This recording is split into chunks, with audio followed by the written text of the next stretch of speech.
Hola, buenas tardes a todos. Les quiero dar la bienvenida una vez más a un ciclo de conferencias organizado por el Departamento de Educación de este museo con motivo de una de nuestras exposiciones. Normalmente, como saben, hacemos 2 ciclos cada año y este está dedicado a la exposición que tenemos ahora mismo, Gauguin y el viaje a lo exótico. Quiero disculpar en primer lugar a Guillermo Solana, que no ha podido venir a abrir el curso, y les saluda a todos. En alguna otra ocasión igual vendrá. Y bueno, introducir a nuestro director de honor de este curso, el profesor Calvo Serraller, que es bien conocido de todos ustedes y que además es un viejo colaborador de esta casa. Ya ha participado en otros cursos, ha comisariado exposiciones. Para mí es bastante difícil presentarle. Es bueno, como saben, catedrático de Historia del Arte de la Complutense, fue director del Museo del Prado, académico de Bellas Artes, comisario de exposiciones.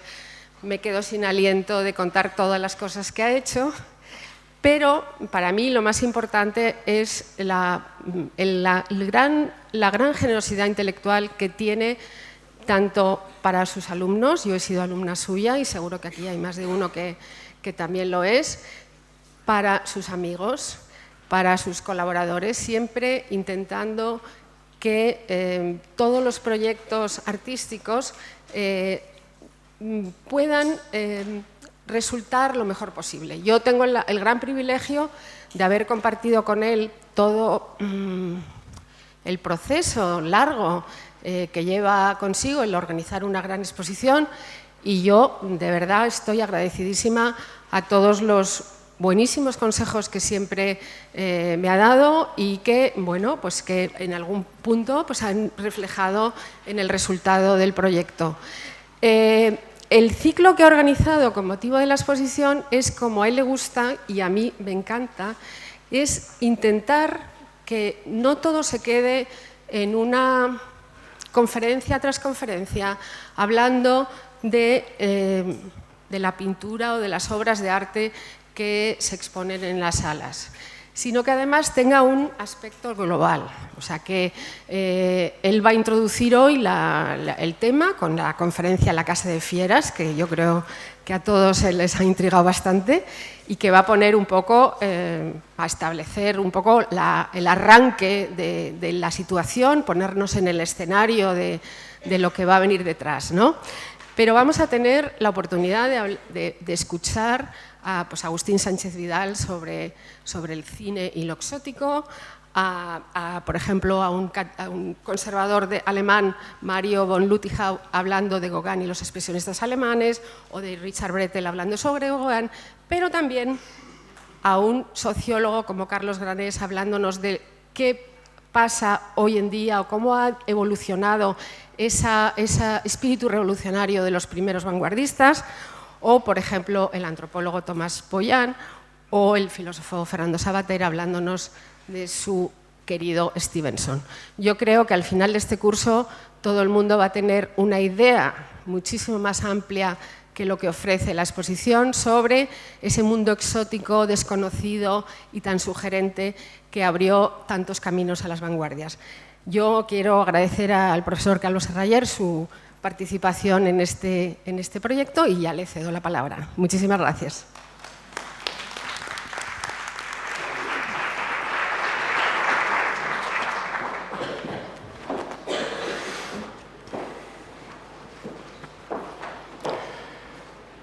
Bueno, buenas tardes. Gracias, Paloma Larco, por esta generosa presentación. Tengo que decir que en la vida uno puede ayudar solo a los que se dejan ayudar y, bueno, pues efectivamente Paloma Larco es una persona que se deja ayudar porque escucha, y la gente que escucha, que presta atención, pues siempre crece. Y crece hasta hacer una exposición tan formidable como la que ha hecho, que yo creo que es una de las mejores que ha presentado esta fundación, no solamente por la importancia del artista, que para todos hoy nos es familiar, Paul Gauguin, sino porque en esa dicotomía de presentar exposiciones bien monográficas, en el cual se hace un repaso de una personalidad generalmente notoria, ¿no? O bien temáticas en las cuales de repente se reflexiona sobre un asunto. Yo creo que en la exposición de Gauguin, que ha hecho Palma-Larco, hay una verdaderamente perfecta síntesis, ¿no?, de un recorrido no solamente de un gran pintor, sino todas las consecuencias que va generando su acción en esos diversos tiempos que conjuga el arte, que no solamente son los tiempos indicativos, sino también sus subjuntivos, y no solamente perfectos, sino también imperfectos o pluscuamperfectos, es decir, todas las modalidades de la acción. Y bueno, pues creo que tenemos una introducción maravillosa a la huella de Gauguin en el arte contemporáneo. Y bueno, pues vamos a ver si en la serie de conferencias que hay en torno a ello, pues podemos estar a la altura de las exigencias de esta gran exposición. Mi conferencia inaugural de este ciclo se titula, es quizá de una forma muy estruendosa o escandalosa, La Casa de Fieras.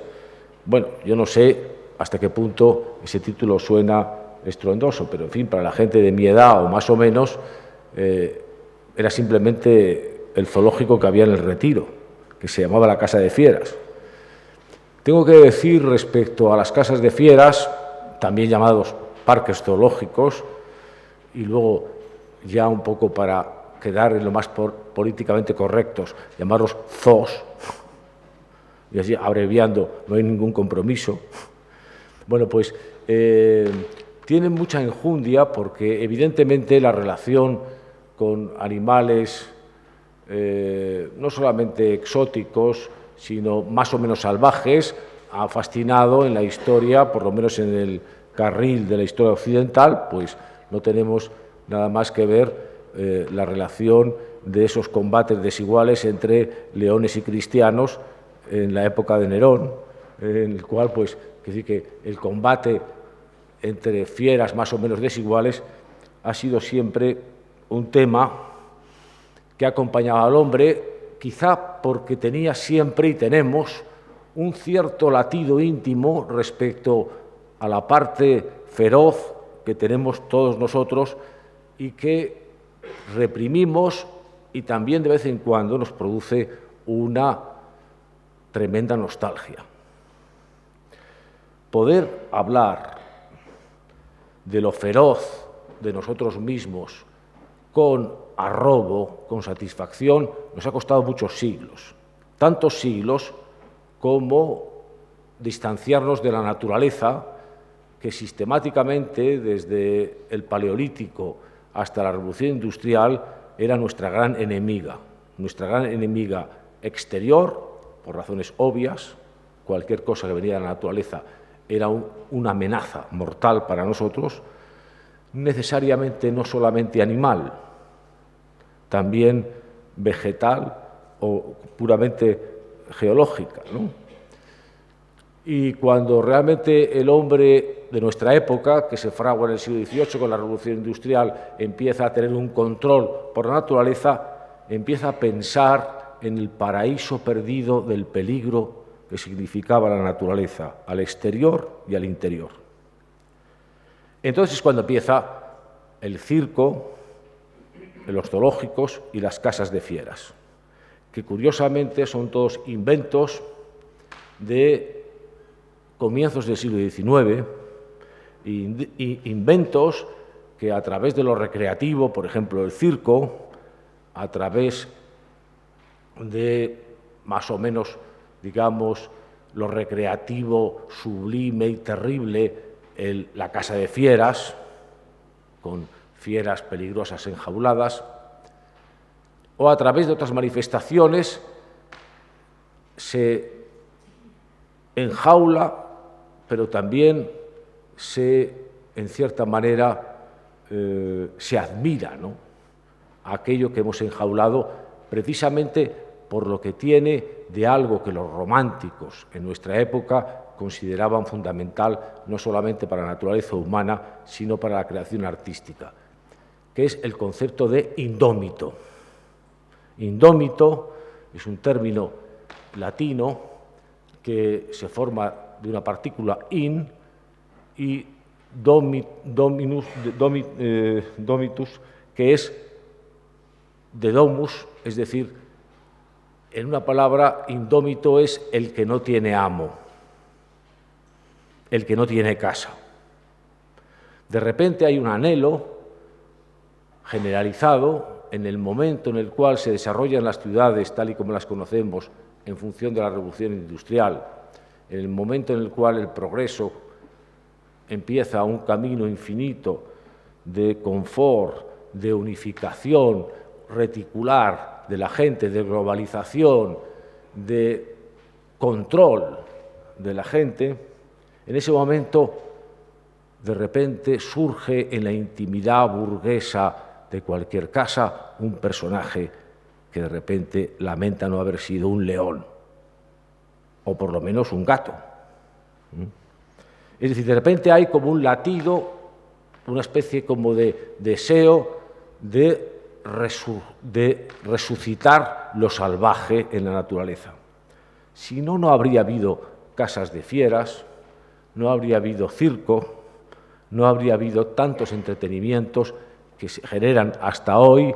en el cual atribuimos, cuando ya los animales llamados salvajes no son suficientes salvajes para nosotros, nos inventamos otros prehistóricos que los traemos a la actualidad para poder de nuevo recuperar la sensación de algo indomeñable, algo indómito, algo que no está civilizado, algo que no está controlado. Por eso me ha parecido extraordinariamente brillante que en el comienzo de la exposición que hoy nos convoca, o en torno a la cual nos convoca hoy, la comisaria haya colocado junto a un Gauguin un Delacroix, porque precisamente Delacroix, que nació en 1799 y murió en 1864, ¿no?, un personaje entre finales del 18 y primera mitad del 19, y otro que era casi coetáneo suyo, un poco mayor, nació en 1790, que era Géricault, que son un poco los heraldos del romanticismo del color francés. Su obsesión era la representación de lo salvaje, de lo indómito, a través de animales que tenían difícil domesticación. El propio Géricault murió prematuramente con 33 años, precisamente porque era un amante de la equitación, a la que sometía pues verdaderamente a un desafío extremo, y bueno, pues producto de las caídas del caballo, tuvo una grave enfermedad degenerativa en la columna vertebral y le hizo morir un poco por su pasión precisamente por ese animal que es relativamente domesticado. Su discípulo y amigo más joven, Delacroix, llevó esa historia, podría poner algunas diapositivas, no tiene sentido en esta historia, seguramente todas las conocen, a extender esa idea de lo indómito, de los animales salvajes, no solamente haciendo una apología de los mismos, sino también escarbando el latido de complicidad que hay en todos nosotros en la idea por esa libertad perdida, salvaje. Todo eso lo tengo que contar porque de repente se condensa al final del siglo. He hablado de Géricault y de Delacroix, pintores que nacen, uno en 1790, otro en 1799, es decir, nacen todavía en el crepúsculo del siglo XVIII, pero que mueren, uno muy pronto, en 1800, creo que 25-26, y el otro en 1864, pero realmente viven la primera mitad del XIX y que ya han estado completamente obsesionados con las dos características fundamentales que concurren en esta exposición de Gauguin y en el tema que yo quiero tratar en esta conferencia. Tienen el tema de lo indómito, que es simplemente lo que está contra el hogar, contra la casa, contra lo cotidiano, contra el resguardo de lo común y corriente, contra que haya nadie que te diga reglas, ningún dominus, ningún señor, ni Dios ni amo, como decían los anarquistas también en el 19, ¿no? Y luego está el exótico, que es otra variante del indómito, porque los indómitos hay de dos clases. Y bueno, vamos a verlo después ahora concentrado en esa casa de fieras que trato de escenificar para ustedes en esta ocasión. Está el indómito que quiere ir para adentro, inland, hacia adentro,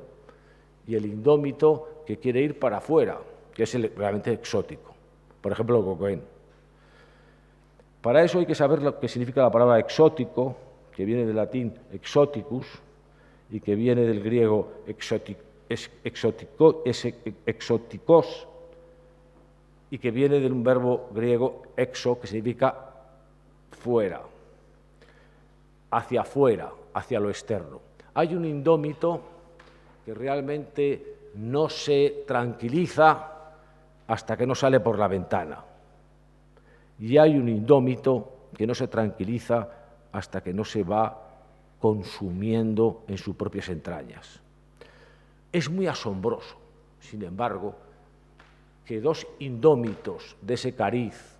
ya fraguados en el fuego lento de un siglo que cada vez es más civilizado, por lo tanto cada vez reprime más los instintos, que cuando se llega a todo el periplo de que empezó Géricault de Lecroix, se encuentren dos personajes como Vincent Van Gogh y Paul Gauguin, ya muy macerados por ese conflicto y que, teniendo una dirección tan divergente en su carácter indomeñable, de repente los metan dentro de la misma jaula. Ese episodio brutal de, digamos,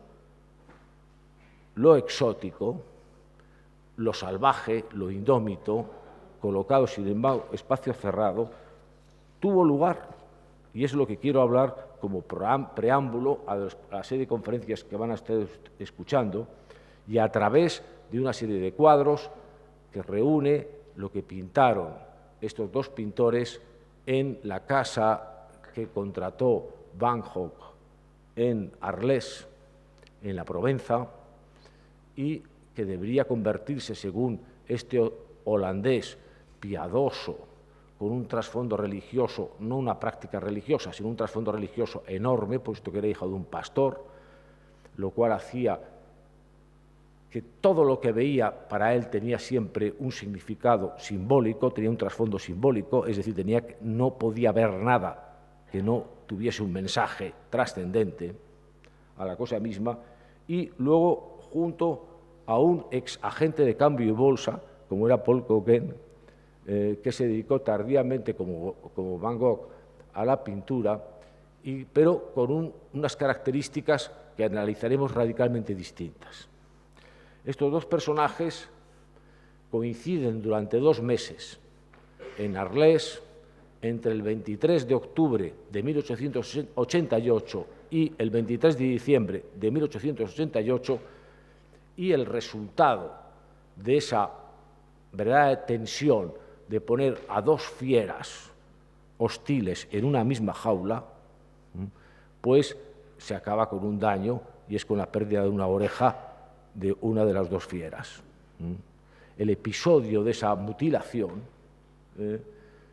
como siempre que de repente se produce esa guerra civil, ¿no? Entre dos caracteres divergentes, es un poco el tema de mi conferencia para introducir en realidad el guión de todo lo que nos reúne aquí y de todo lo que ha ocurrido en esa formidable exposición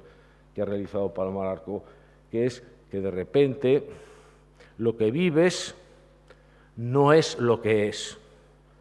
y que ciertamente, de repente, en una sociedad secularizada, cuando ya no hay la posibilidad de un viaje vertical aún más allá, trascendente, divino,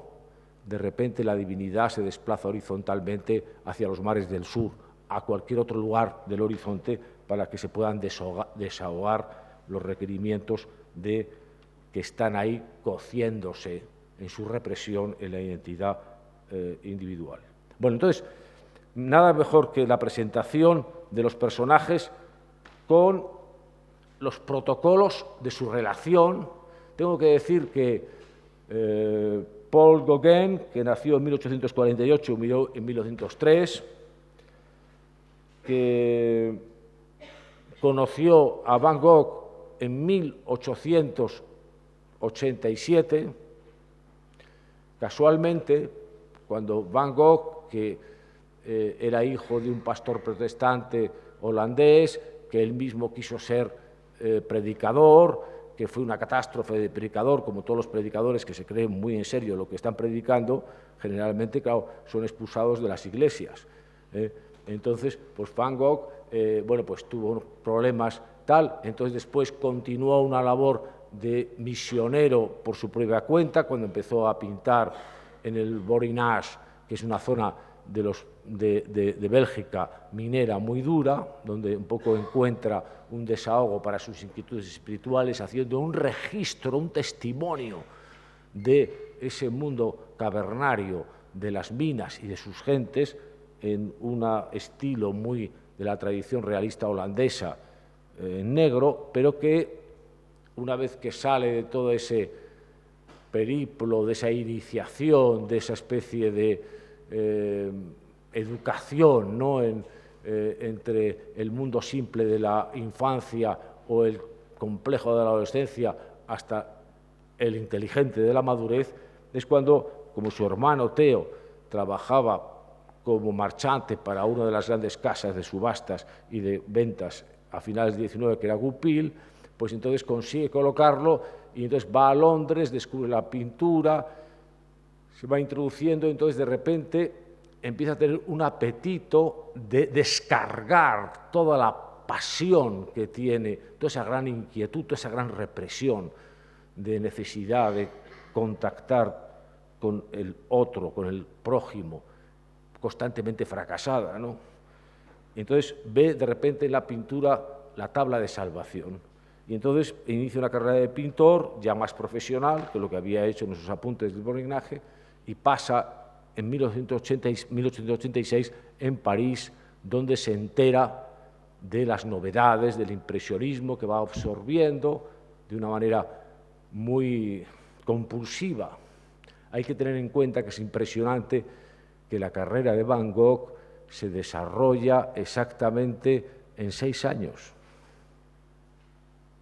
que es algo como muy escalofriante, y lo digo un poco para medir la intensidad.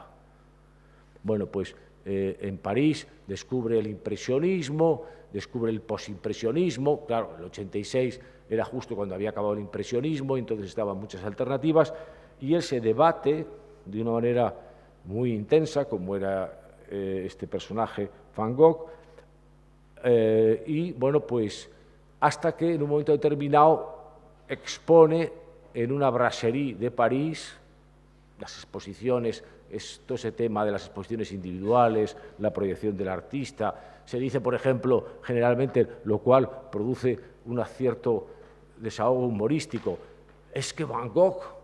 que se subastó una copia de sus girasoles por 27 millones de libras en no sé cuántos, es que no pudo nunca vender un cuadro. Bueno, esto es relativamente falso, vendió algún cuadro. Nunca pudo tener una exposición, pues que no la tenía nadie. Dice que esto de las exposiciones es una cosa muy reciente. Es una especie de proyección anacrónica respecto al pasado. Los artistas no tenían exposiciones. La exposición fundamental hasta prácticamente el siglo XX era el salón, que era una cosa oficial, que había que tener mucha suerte para poder ingresar, porque había 15.000, 20.000, 100.000 aspirantes y podían solamente exponer 4.000. Y los 4.000, lógicamente, que se exponían, pues uno estaba exactamente al lado de la lámpara, otro en el suelo, porque no cabían. Y entonces no se podía ver los cuadros. Es decir, que esta idea un poco de decir, oh, Van Gogh no pudo nunca exponer, bueno, ni Van Gogh ni nadie. Es decir, que eso de la exposición es un tema muy reciente. Bueno, pero en cualquier caso, él en la Brasserie de París, no me acuerdo qué boulevard, seguramente en Montmartre, que expuso ese cuadro, un día entró Gauguin, que era un personaje más famoso que él, mayor que él, y condescendientemente dijo, pues este cuadro de este chico no está mal, y se lo dijeron a Van Gogh, lo cual le produjo una reacción eléctrica, porque realmente lo que más podía admirar era a Gauguin. Entonces se puso en contacto con Gauguin, empezaron a escribirse cartas. Gauguin acababa de venir de la Martinica, ya ahí demostraba una vocación exótica, por otra parte nada extraña, porque Gauguin nació en Perú, era hijo de una limeña, era hijo también de criollos franceses que estaban en Perú, etcétera, pero claro, había pasado toda su infancia en Lima, había pasado toda su adolescencia en América Latina, española, y bueno, pues en un momento determinado se escapó y se hizo marino mercante recorriendo el Caribe cuando tenía 16, 17 años y luego ya fue a París. Es decir, que es un personaje criollo, lo cual también le da un carácter exótico, ¿no? Entonces, Gauguin tenía ese carácter exótico, luego se había hecho un agente de bolsa en París, de éxito, se había casado con una danesa, con la cual había tenido 5 hijos, y cuando parecía su vida totalmente encarrilada, con un inversionista de esos que realmente pueden sobrevivir a cualquier tipo de crisis, porque pase lo que pase, siempre les va bien, bueno, pues increíblemente con 27, 28 años le entró la locura de hacerse pintor, que es una edad horriblemente tardía para hacerse pintor, y con la ayuda de un generoso maestro que era Camille Pissarro, pues empezó a hacer como autodidacta una carrera que le llevó a la ruina total, a la separación con su familia, al desastre, pero a un gran entusiasmo, ¿no? Con una pasión por algo que realmente, en principio, no solamente le daba bienestar físico, material, sino que le daba una razón para vivir. Y entonces este personaje, que enseguida empezó a destacar como antiimpresionista, porque también se pone muchas veces a Van Gogh, a Gauguin, a Cézanne como impresionistas, cuando son violentos antiimpresionistas, en esos clichés. Y, de hecho, todo el afán de Gauguin era acabar con el impresionismo. ¿De qué manera? Pues sencillamente atacando al corazón del impresionismo, que era un naturalismo extremo, es decir, una captación de la realidad del paisaje a través, por eso digo extremo, a través de los cambios de luz. Eso era el impresionismo. Impresionistas realmente han existido solamente 3. Los más importantes son Camille Pissarro, Claude Monet y Alfred Sisley. Todo lo demás que se llama impresionismo en todas las convocatorias comerciales de museos, etcétera, es ridículo, porque son gente que eran completamente antiimpresionistas o al margen del impresionismo, pero en fin, eran de la época del impresionismo. Bien, Gauguin es antiimpresionista, y es antiimpresionista en el sentido de que él no piensa que haya que pintar lo que se ve, y mucho menos con un temporizador luminoso, sino cree que hay que pintar lo que se siente, lo que se imagina. Ya estamos viendo este autorretrato, que se lo dedica en esos protocolos, en esa especie de comedia infernal que he llamado yo La Casa de Fieras, de la estancia de ambos en Arles, que se lo hace a Van Gogh y se pinta de esa manera tan antinaturalista. Antinaturalista no solamente porque, evidentemente, como se ve, el fondo está aplanado,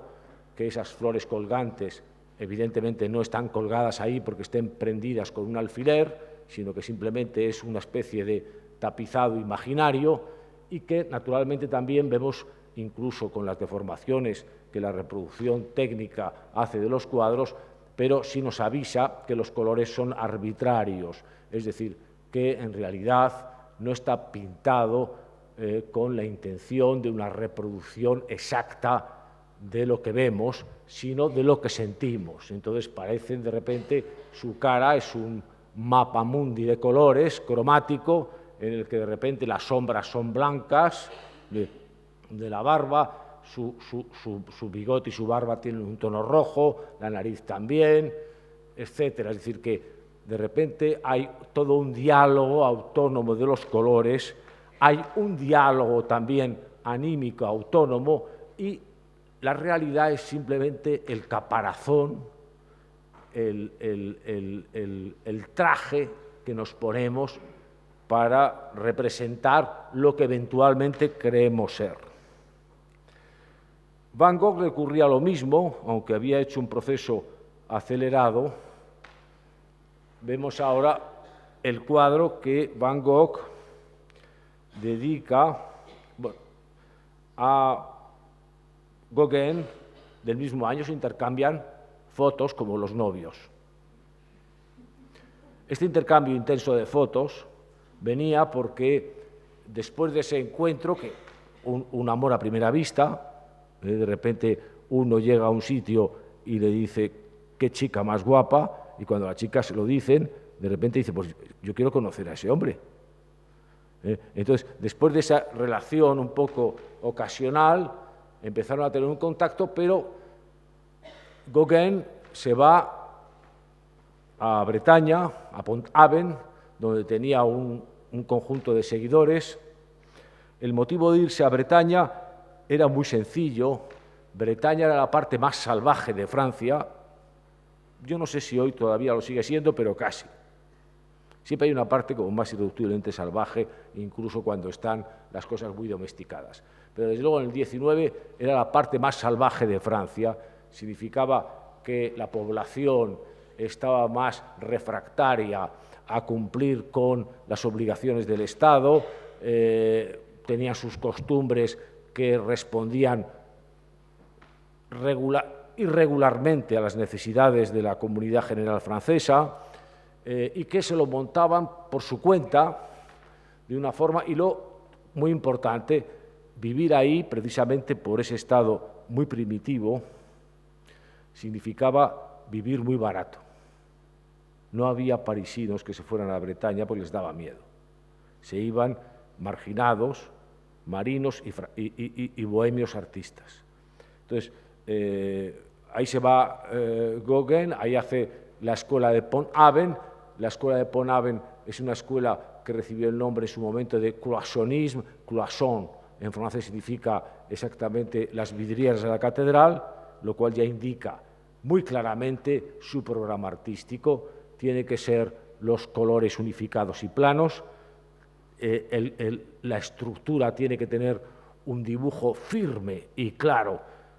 como tienen los cloisons, o sea, la estructura de hierro que une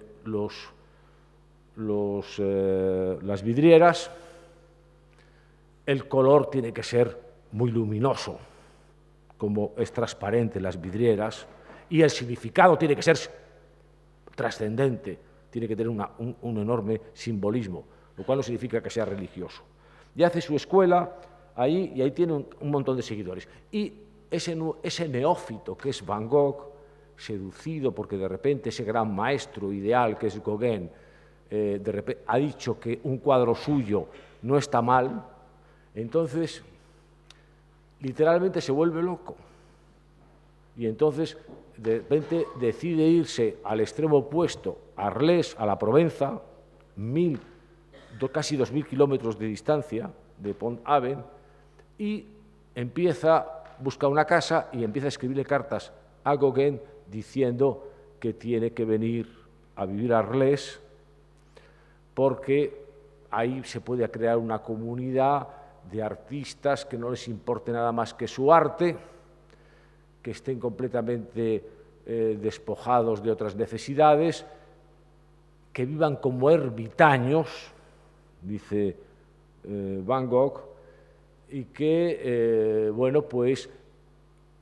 vivan en comunidad, porque todos esos proyectos que tenía Van Gogh, él mismo comprendía que eran muy peligrosos para la estabilidad emocional y psicológica de quien los practicaba. Nada más que hay que ver el caso de San Antonio, que de repente empiezan a salirte sabandijas por todas las paredes. Entonces más vale que de repente tengas a uno al lado que te diga, no pasa nada, esto es simplemente el siroco, no hay moscas, no hay ningún problema, etcétera, ¿no? Bien, pues entonces está insistiendo y, bueno, pues no convence demasiado a Gauguin, que está en Bretaña, hasta que, a través de su hermano Theo, estructura una vía práctica muy razonable, que es que si va a Arles, no solamente Van Gogh le ha buscado una casa y una habitación, sino que además Theo le va a pagar una pensión, cosa que realmente pues, te puede llevar de norte a sur o de sur a norte, porque es muy convincente. Entonces, al final, no, sin dudarlo, acude en otoño, el 23 de octubre de 1888, llegando a las 5 de la madrugada a Arles. Y se encuentra con algo sorprendente, se encuentra con este personaje. Bueno, voy a poner los cuadros que pintaron juntos en Arles, en esa especie de comedia fulgurante, digamos que ardiente, explosiva, ¿no?, que forman a dos. Casi me recuerda, y pienso que incluso cuando pienso en estos dos personajes, creo que Samuel Beckett, cuando hizo Esperando a Godot, pensó en ellos, porque encerrados en la casa amarilla, que luego veremos que había alquilado Van Gogh, con 4 habitaciones, es decir, 2 habitaciones, una para dormir, otra de estudio, en paralelo, y con todas las ideas que se había ido los 6 o 7 meses antes que había estado en Arles Van Gogh concibiendo de una manera ardiente sobre la idea de que si conseguía traer a Gauguin, que era un gran jefe de filas, es decir, era una especie de Jesucristo, vendrían los demás discípulos y entonces podrían hacer realmente la nueva religión de la pintura. Y en esta obsesión de Van Gogh, que tiene raíces teológicas en función de su entronque familiar con un pastor protestante muy rigorista, él empieza a pensar que tiene que comprar 12 sillas, que tiene que pintar 12 flores, que tiene que comprar 12 vasos, todos 12, como los 12 apóstoles. Entonces, cuando llega Gauguin, que no estaba en esa misma visión teológica, a ese templo que se ha creado imaginario, Van Gogh, es muy interesante. No lo puedo reproducir aquí porque sería lógicamente ya materia casi de un libro, de una novela o de un ensayo, porque es muy largo. Es muy interesante contrastar las versiones de las cartas que se van cruzando y las cartas que le manda Van Gogh a Gauguin, incitándole a que vaya, las cartas que manda a Van Gogh a Theo para que pague a Gauguin que vaya, y además para que comprenda la importancia, y lo que hace Van Gogh pensando que va a llegar Gauguin, con esa pasión del acólito, que entonces se pone a pintar frenéticamente durante 6 meses a razón de un cuadro al día, lo cual es extenuante. Y cómo de repente, pues, ¿qué puede hacer para agradar a Gauguin? Llega Gauguin a las 5 de la mañana a Arles, se va al café que está abierto en la estación y de repente el tipo le dice: ah, pero usted es el compañero. Y se da cuenta que realmente el otro ha estado 6 meses hablando de que él va a venir. Entonces pues son las 5 de la mañana, entonces pues se toma ahí un café, va hacia las señas que le da el tabernero a la habitación a la casa que ha alquilado Gauguin, pero no se atreve a subir porque lógicamente pues son las 6 de la mañana, entonces espera que se despierte. Cuando se despierta Van Gogh, súper excitado, empieza a no parar de hablar y a intentar de forma abrumadora contarle todas las maravillas de Arles, con el resultado lógico que muchas veces ocurre con esas cosas, y es que según le va atropellándose, explicándole las maravillas, el otro se va decepcionando de lo que está viendo. Quiero decir también, en cierta manera eso es razonable, porque toda esa pasión que tenemos nosotros por el sur en el siglo XIX era completamente insólita. A nadie se le ocurría ir al sur. Era lo peor que te podía ocurrir. lo mismo que en el 19, a nadie se le ocurría bañarse en el mar. Era una pesadilla. Y hay estudios, realmente la gente empezó a ir al mar, a bañarse en el mar, solo por consejos médicos. La gente normalmente cuando se acercaba al mar llevaba siempre un frasquito de sales, y eso que decimos de repente, cuando nos acercamos a una orilla, ¡uy, huele a mar! La gente, nuestros abuelos, cuando olían eso, inmediatamente cogían las sales diciendo ¡apesta! Y se ponían un perfume, porque el olor a mar les parecía repulsivo. La gente odiaba el mar, era peligroso, producía artritis, desgracias, y solamente los desgraciados estaban viviendo en el mar. Víctor Hugo hace esa gran novela, Los trabajadores del mar, como diciendo, si hay algo peor que los mineros, si hay algo peor que el peor de los trabajos, es trabajar en el mar. Ahora resulta que todos nosotros estamos encantados por ir al mar, y si tienes un chalet en la orilla del mar, pues realmente tienes una fortuna, o la tenías. Bueno, pues esto no era tal. Y lo del sur pasa lo mismo.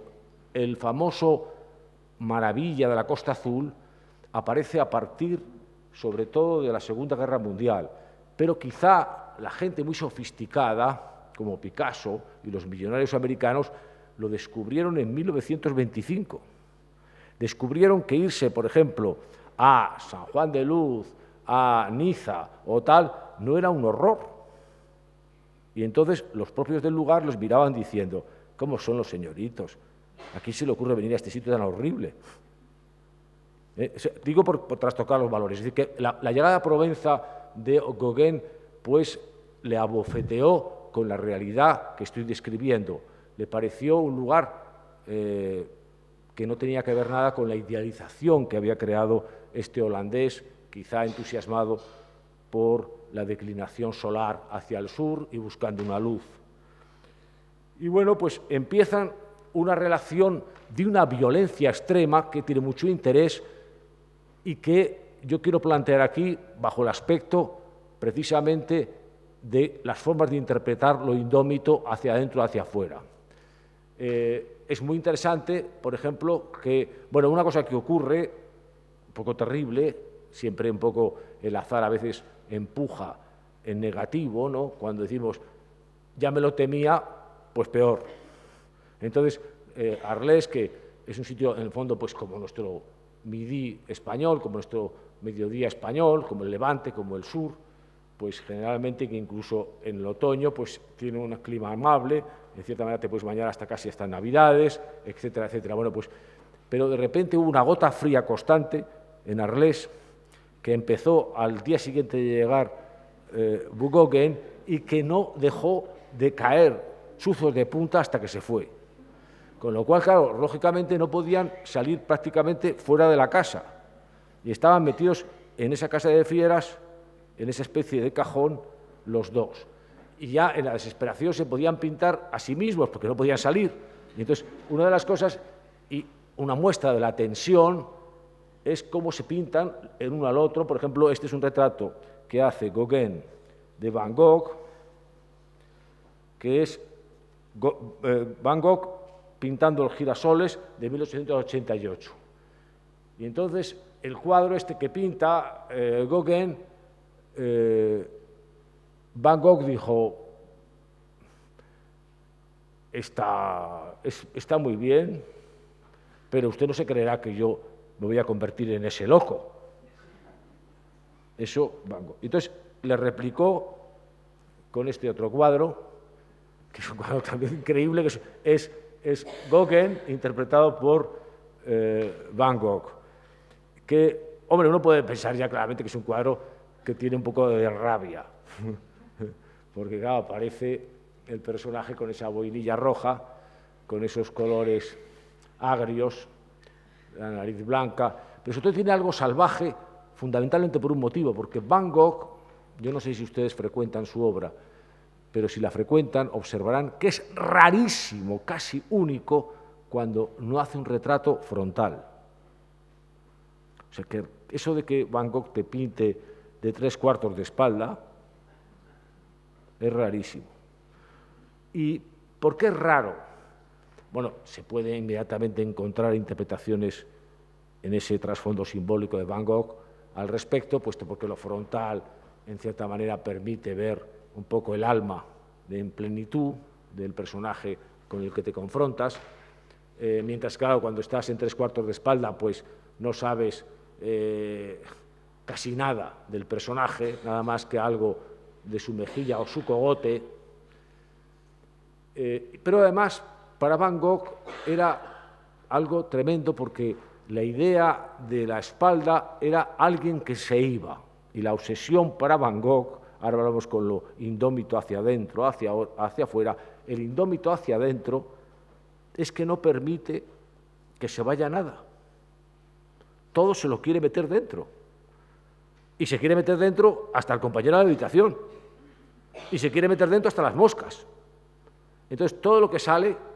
es peligroso. Entonces, de repente empieza a hacer un retrato de su colega, de su admirado maestro, como yéndose. Cosa que parece ser que es un poco lo que desató su locura, ¿no? Bien, entonces vemos estos dos autorretratos y luego vemos, bueno, esta obra maestra absoluta que está en la National Gallery de Londres, comprada en 1924 por el museo a la viuda de Theo Van Gogh, que atesoró,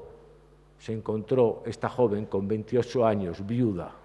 con 2000 cuadros de Van Gogh, que se había cortado antes la oreja y se había suicidado en un trigal de Nevers, de su marido, que se murió 6 meses después de su hermano, y esta mujer con un hijo y 2000 cuadros de Van Gogh, en vez de haber hecho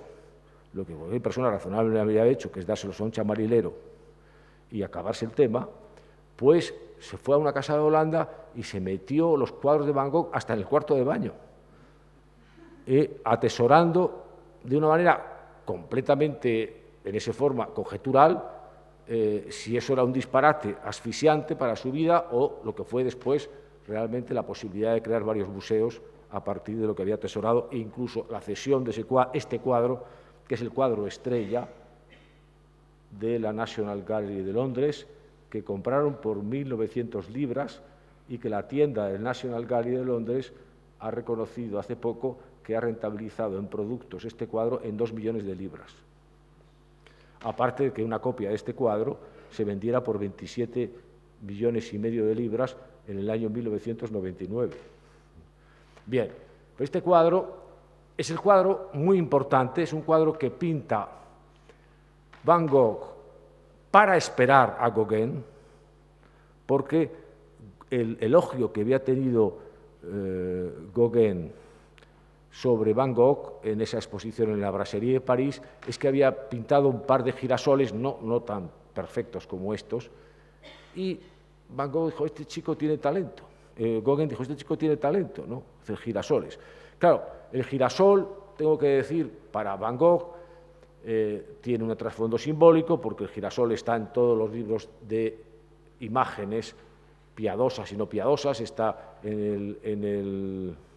el Cesare Ripa, está en todos los libros de significado de imágenes. Evidentemente, el girasol representaba teológicamente el giro que tiene que hacer el ser humano siguiendo la estela del sol, que es Cristo. Entonces, la imitación a Cristo es exactamente lo que hace el girasol. Entonces, a pesar de que era una flor que realmente a nadie se le ocurría meter en un florero y menos pintarla en un bodegón, Van Gogh hace un par de bodegones, Gauguin se da cuenta de la importancia, pero le prepara este cuadro, que es un cuadro soberbio. Tiene 11 versiones de los girasoles, pero la más importante es esta. Y este es un cuadro brutal, no está bien reproducido, es un cuadro brutal en su belleza, porque deshaciendo todas las leyes, incluso las leyes impresionistas de combinación cromática, es un cuadro de amarillo sobre amarillo. Es un cuadro absolutamente extraordinario, es el único cuadro que le interesó a Gauguin cuando fue a Arles,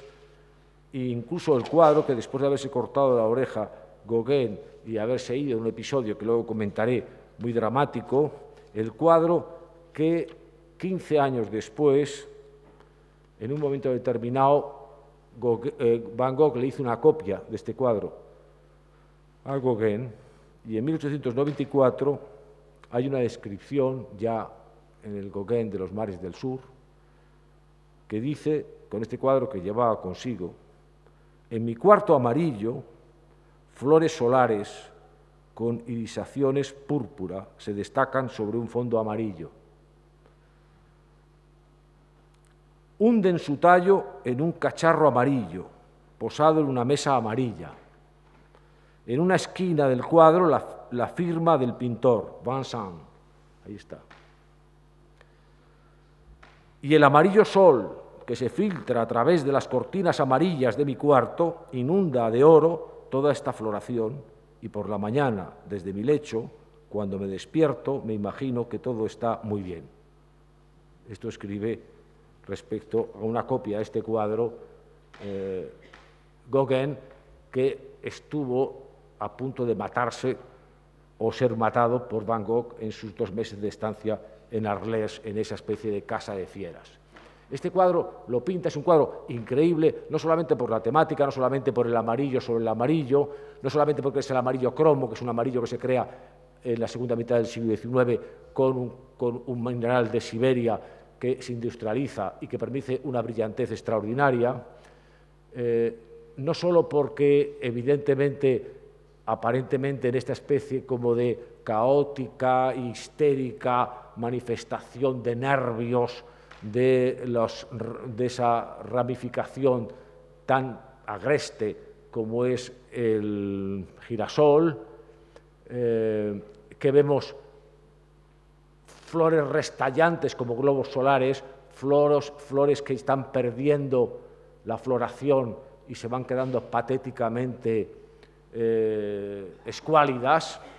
y flores que están a punto de troncharse y caerse alrededor. Es decir, hay todo un ciclo en el cual la flor está floreciendo en plenitud y en decadencia, en un contexto tan humilde, ¿no? Y en el cual además vemos todas esas cosas de los pintores simbolistas, una especie de, dentro de ese aparente y expresionista desorden, vemos una simetría muy impresionante, y vemos después este atrevimiento de crear, dentro de esta sinfonía de amarillos que también describe Gauguin, vemos de repente colocar esa línea de separación azul-celeste, que es la que hace que su firma también sea tan restallante. Bien, es verdad que él hace esa ofrenda a Gauguin, como esta ofrenda, que es la casa amarilla, que la alquila porque es amarilla, lógicamente, en la Place Lamartine en Arles. Su cuarto, tan impresionante, el cuarto, de repente, esa sensación de haber comprendido, tan metafísica, ¿no?, que nuestro cuerpo, nuestra alma es el hueco que queda en la habitación, el de la silla de Enea, que él pinta con su pipa,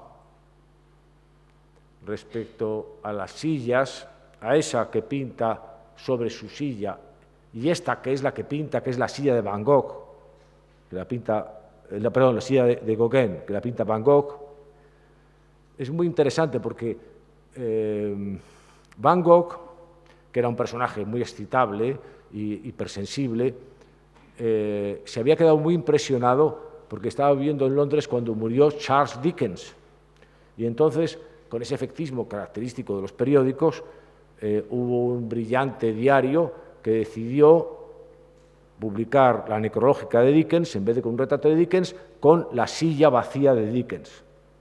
Y esto le puso muy nervioso a Van Gogh, porque comprendió que donde hay una silla puede haber alguien que se siente o alguien que se va. Y entonces la idea de la silla como una especie de protocolo de la ausencia le tenía muy obsesionado. Y es curioso porque él hace su silla de Enea tan modesta, con la pipa, y de repente pone esta silla de Van Gogh, que es un poco más elegante, con unos colores más eléctricos y nocturnos, hablando de que es un personaje nocturno, mientras que él es un personaje diurno, y con dos libros, hablando un poco que realmente él puede tener más obsesión por lo literario que lo que tiene Van Gogh, y bueno, pues con la sensación de que quizá, como el fuego de la vela, la presencia ahí de Gauguin pueda ser efímera. Bien, luego hay otra serie de cuadros que hacen el mapa que le va preparando a Gauguin en Arles, como la famosa el café que es el café El Alcázar de la Plaza Martín de Arles de 88. Así lo pinta Van Gogh. Le produce un estremecimiento a Gauguin de desagrado, le escribe a Suffenecker una carta diciendo: en fin, estos colores, esta cosa, esta violencia, tal, es interesante, pero todo esto le desconcierta, ¿no? Esto también es la visión de El Ródano, en la noche extraordinaria, la bahía del Ródano hacia el mar, de Van Gogh, con esos planetas que tienen una proyección luminosa que los agranda hasta un lugar, hasta un elemento casi insoportable, ¿no? de presencia de lo estelar. Y, bueno, pues tras esa presentación de lo que eran los lugares que pinta Van Gogh para que Gauguin poco juzgue, ¿no?, la producción que ha hecho, cuando llegue, empieza un poco el diálogo que mantienen entre ellos. Entonces, ya he dicho que se frustra mucho la obsesión que tenía Van Gogh de pintar en el exterior, que no compartía nada Gauguin, porque Gauguin pensaba que fijarse en la naturaleza nada más que como un dato era lo importante, pero lo importante era el trabajo de imaginación y que había que hacerlo en el taller. Mientras que Van Gogh, que también era muy subjetivo, pensaba, sin embargo, que era imposible inventarse nada y había que coger de la naturaleza, aunque después uno la interpretase de la forma que lo interpreta Van Gogh, que es a lo mejor convirtiendo las estrellas en tremendos y flameantes planetas que parece que están cayéndose sobre la Tierra, etcétera, etcétera, ¿no? Entonces empieza a haber como un conflicto, un diálogo en conflicto entre ambos, y es interesante verlos. Por ejemplo, los personajes que rodeaban a Van Gogh, que le va presentando a Gauguin, como Madame Augustine Rouland, que era la mujer del cartero, así la pinta Van Gogh en una serie de versiones. Esta versión es muy inquietante porque la natividad en Van Gogh era algo tormentoso, porque había tenido una relación, había estado viviendo en Bruselas con una prostituta que tenía un hijo durante un año, y había sido muy tormentoso para él la angustia de esa criatura, en esa especie de hipersensibilidad, digamos, que rayana en el histerismo, ¿no?, respecto a la atención al prójimo, pero al mismo tiempo también esa incapacidad de ayudarlo. Y entonces, cuando sacaba la idea de un bebé, siempre indicaba que estaba en una situación conflictiva, como de culpa, como de asedio. Entonces, de repente hace esta variante muy sorprendente de Madame Roland con una Madonna, con el hijo, que vemos de frente, muy impresionante la gama cromática, y se ve su violento antiimpresionismo, se ve también incluso cómo intenta agradar a Gauguin, creando esos colores planos y uniformes, aunque él, lógicamente, empasta mucho más y le importa mucho menos la armonía musical de los colores. Y la versión que hace de Madame Roland Gauguin, que es completamente como distinta, ¿no?, porque de repente aquí aparece una mujer mucho más asentada, como más real, y sin embargo como, por otra parte, en un contexto más irreal, ¿no? Es decir, estamos viendo cómo en el diálogo que están manteniendo los dos es como si fueran revolviéndose sus mutuos mundos hasta crear un punto de no retorno y de conflicto. Esta es la versión que hace Paul Gauguin de Madame Roland en el café del Alcázar de Arles, en un dibujo muy preciso, acerado, muy típico de dominio técnico tal. El cuadro que hace Gauguin de Madame Roland, que es como muy opuesto al que hace del mismo espacio Van Gogh, aquí realmente no hay esa violencia ni esa luz restallante, ¿no? Esto es Van Gogh pintando este cuadro en la librería. El tema de la lectura es un tema que es recurrente porque tiene mucho sentido, ¿no? No solo porque efectivamente, bueno, pues estos artistas intentaban literaturizar la pintura, es decir, darle un contenido simbólico, sino porque también realmente en el siglo XIX, yo creo que también en el siglo XX y ahora, las únicas que leen son las mujeres. Y entonces,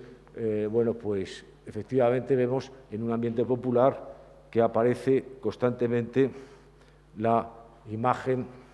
de las mujeres. Esta es la versión que hace Van Gogh de Madame Ginou, de la Arlesiana, que hace varias versiones también comunes con el tema del libro, en tonos claros, o la última versión que hace ya en 1890 de Madame Giroux, en esa fecha, que es la fecha de su muerte.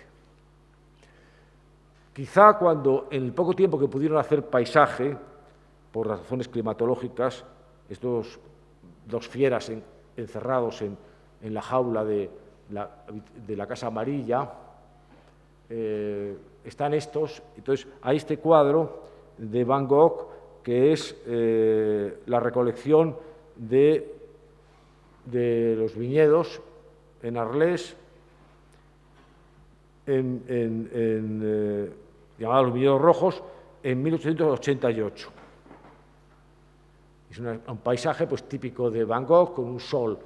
un disco solar penetrante, ese amarillo tal que contrasta con el rojo, y luego las notas azules que se van degradando respecto a las blusas de las arlesianas que están haciendo la cosecha. Sin embargo, la versión del paisaje de Arles de Gauguin es muy distinta porque siempre es mucho más imaginativa, mucho más etérea, es decir, es siempre como escapándose del motivo, de lo físico, para ir a lo espiritual, que era un tema que en cierta manera era fuente de discusión entre ambos, o este cuadro, que sería el correspondiente de la cosecha de los viñedos rojos de Van Gogh, que lo hace Gauguin, y que se llama Recolección de racimos de uva en Arles, en el cual efectivamente vemos una montaña roja, donde unas mujeres, curiosamente, que ya no se sabe bien si son arlesianas o bretonas, porque va confundiendo los trajes regionales, están escarbando, y en primer término hay esta figura melancólica, que es una figura que tiene un origen muy interesante de comentar, se corresponde con una momia incaica peruana que va a repetir mucho Gauguin y que luego va a servir de inspiración para el grito de Munch, y que de repente la coloca aquí, y que es como un pájaro de mal agüero. Un pájaro de mal agüero porque significa un poco esa figura melancólica, o sea, una traslación de la melancolía de Gauguin respecto a que sus planes para estar fundando esa Escuela del Sur con Van Gogh no funcionan, y entonces cada vez, no he podido desperdigar muchos anécdotas y detalles, va descubriendo Van Gogh cada vez más ansioso que Gauguin no quiere quedarse allí, no se siente a gusto ahí y es capaz de irse a cualquier parte menos quedarse allí. Y entonces eso es lo que va enloqueciendo a Gauguin, que interpreta muy bien estas señales, ¿no? Esto es otro ejemplo de paisajes según Gauguin, de Arles, y estos cuadros son muy interesantes porque Van Gogh, que está desesperado por captar la atención, conseguir la permanencia y la aprobación de Gauguin, que es mucho más un pintor de fantasía y no de realidad, decide hacer un cuadro de carácter también aparencialmente simbólico, como si los cuadros suyos no fueran simbólicos, ¿no? Con este recuerdo del jardín de Eten, Mujeres de Arles, noviembre de 1888, donde crea estas figuras que tienen un carácter más, digamos, fantástico y real, más al gusto de Gauguin, ¿no? Y el propio Gauguin responde con esta otra imagen de viejas de Arles, también con un poco ese diálogo de emancipación de la realidad, ¿no? Aquí con estas lavanderas también de Gauguin de Arles, tumbadas sobre el río, ya no vestidas como arlesianas, la ansiedad y los conflictos que tenía Van Gogh es que veía claramente que no solamente su relación interpersonal se deterioraba, sino se deterioraba fundamentalmente porque Gauguin no se sentía a gusto, ni en Provenza, ni en la habitación amarilla, ni con Van Gogh, ni con las exigencias místicas. Era un personaje que toda la pasión de interiorización de Van Gogh, él quería exteriorizarla, ¿no? Es lo que contaba un poco como tesis. Y entonces, bueno, es curioso, estos paisajes, que voy a acabar con ellos, son los primeros paisajes que hicieron juntos, nada más llegar, no he seguido un orden cronológico, son todas de 1888, de una zona, digamos, la zona más, así entre comillas, típica, ¿no?, de Arles, que es la Alameda de Aliscamp, donde estaban toda una serie de tumbas antiguas, romanas y románicas, ahí se ven los túmulos, con toda una alineación de árboles. Entonces, Van Gogh hace esta imagen de Aliscamp.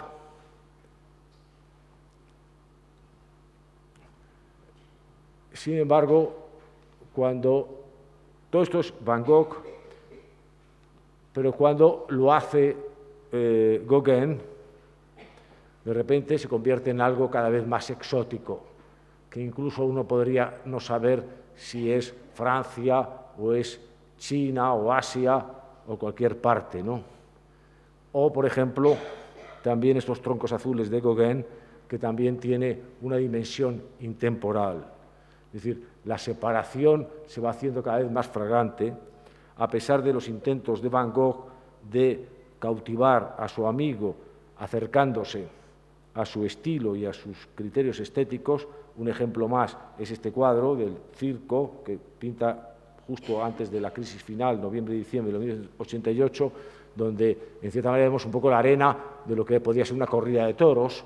y luego todo este angular con las figuras que rodean en Arles, que tenía una cantidad de ruinas romanas muy importantes. Existía también un coliseo, y bueno, pues había toda esa tradición. Bueno, el asunto concluyó en el que la relación degradada entre ambos llevó que cada vez los ratos de obsequiosidad, de parloteo simpático de Van Gogh se iban convirtiendo en ratos de silencio o en reacciones de agresividad. En un momento determinado, ya cerca de las Navidades de 1888, un día, pues, aparte de hacerle algunas cosas extravagantes, que en fin, cualquier persona podía haber sentido un poco nervioso, como de repente despertarte y encontrarte que hay un tipo que te está mirando fijamente mientras duermes, cosa que le pasó a Gauguin, y que entonces le dijo: pero Vincent, ¿qué haces? Y el otro se fue corriendo a su cama, pero en fin, haberte encontrado con esa persona que te está mirando, pues te puede pegar un cierto susto. Bien, pues aparte de eso, en un momento determinado en el Alcázar, pues sin venir a cuento, le tiró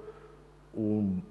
vaso de ajenjo a la cara a Gauguin, que pudo esquivar, y finalmente, pues en un momento determinado, se dirigió con él con una cuchilla de afeitar, y que, bueno, pues bueno, decidió Gauguin que ya no iba a dormir en la Casa Amarilla, no se iba a convertir ahí realmente tal, y a la mañana siguiente pues se había mutilado la oreja Gauguin, y este es el episodio final, ¿no? Al principio el inspector de policía de Arles intentó acusarle, pensando que Van Gogh, que estaba envuelto en sangre con unas sábanas en una situación lamentable en el cuarto, lo había matado Gauguin. Bueno, pues Gauguin se aproximó, vio que estaba caliente, dijo, mire, despierte a este hombre y cúrenlo, está vivo, ¿no? En fin, no, se fue. Hay luego una correspondencia que mantiene Gauguin con Theo Van Gogh, con el propio Van Gogh, que le pide el cuadro de los girasoles, y Van Gogh le dice, ese cuadro no te lo mereces, pero en fin, en función de la amistad voy a hacer 2 copias, una para regalarte. Y se la mandó, y es el cuadro que él describe después cuando está en los mares del sur. Es decir, que en cierta manera ese experimento se convierte en un estallido, es un experimento como de dialéctica que no produce, o produce relativamente una síntesis. La síntesis es una divergencia, de ahí salió mucho más exótico Gauguin y mucho más introvertido Van Gogh, ¿no? En cierta manera, en ese escenario puntual de 2 meses se estaba fraguando, en cierta manera, casi la esencia del arte contemporáneo, ¿no? Y no solamente diría yo que la esencia del arte contemporáneo, en la medida en la cual ambos artistas, pues con cosas que he podido decir aquí, pero otras que se pueden evocar, muchas más múltiples, ¿no?, de influencias, en realidad también ahí, en ese encierro, está un poco como encapsulado un poco las agonías de nuestro propio yo, de nuestras propias pulsiones, de nuestras propias contradicciones, ¿no?, que son las del arte contemporáneo, ¿no? Muchas gracias.